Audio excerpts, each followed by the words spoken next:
여러분 안녕하세요. 생강남 ETF입니다. 시장이 FOMC 회의를 앞두고서 계속해서 큰 변동성을 보이며 흘러가고 있습니다. 그래서 지난번에는 약세장이 언제 끝나려고 하는 건지 역사적인 평균을 봤었죠. 이번에는 바로 인플레이션의 역사적인 평균은 과연 어땠었는지 살펴보려고 하는데요. 그럼 미국과 한국의 인플레이션에 대해서 한번 관련된 내용을 살펴보겠습니다. 일단 이번 약세장은 생각보다 길어지고 있는 상황인데요. 역대급으로 상승을 한 인플레이션이 문제가 되고 있죠. 그래서 역사적인 기준을 바탕으로 해서 미국 증시와 한국 증시를 분석을 해봤는데, 현재 한국과 미국의 인플레이션은 고점을 막 지나갔거나 아니면 늦어도 내년 중에는 고점을 지나갈 것으로 분석이 됐습니다. 기준은 CPI 수치를 기준으로 해서 전년 대비 상승률의 고점과 저점의 차이가 3% 이상 차이가 났던 기간으로 분류를 했다고 하고요.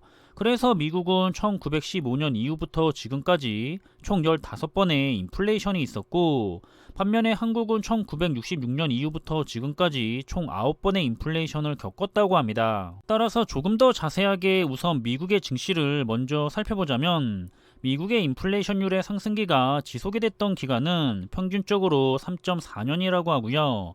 고점과 저점의 최대 격차의 평균은 10.3%가 나왔다고 합니다. 그런데 현재 미국은 인플레이션율 상승기가 2.1년이 진행이 됐고요. 최대 격차는 9%가 나왔기 때문에 이번 약세장도 역사적인 장기 평균에 수렴한다고 가정을 했을 때 고점 도달까지는 1년이 넘게 남았고요. 하지만 격차의 측면으로만 본다면 과거의 평균인 8.4%를 이미 넘어갔다고 볼 수가 있습니다. 반면에 우리 한국의 증시는 지난 1966년 이후에 총 9번의 인플레이션율 상승기를 맞이했었다고 하고요.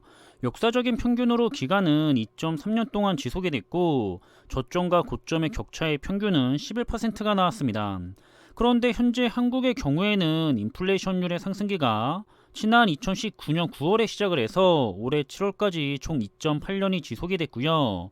이 기간 동안의 저점과 고점의 격차는 6.7%가 나왔다고 하는데, 따라서 기간과 격차라는 두 가지 측면에서 한국은 미국과는 반대로 기간은 이미 넘었었지만 격차는 아직 따라가지 못한 것으로 분석이 됐습니다. 그리고 글로벌 시장의 참가자들 역시 현재 인플레이션에 대한 전망에 대해서 어느 정도는 고점에 도달한 것으로 보고 있다고 하고요. 뱅크 오브 아메리카의 설문조사에서도 투자자의 79%는 향후 1년 안에 인플레이션이 낮아질 것으로 예상을 하고 있다고 합니다. 이는 인플레이션이 정점에 도달을 했다고 보고 있음을 시사한다고 하고요. 이 비율 또한 지난 한 달 동안에 계속해서 유지가 됐기 때문에 현재 세계의 경제 인플레이션이 고점에 도달했음을 시사한다고 덧붙이기도 했습니다. 정말로 역사적인 평균으로 본다면 미국의 경우에는 약세장이 끝자락에 다가가 있고요. 한국의 경우에도 기간으로만 본다면 이미 지나갔다고 봐야 하겠지만, 경제 상황이 너무 좋지가 않다 보니까 아직도 최소한 반년 정도는 변동성이 심한 시장이 더 이어지지 않을까 싶은데요.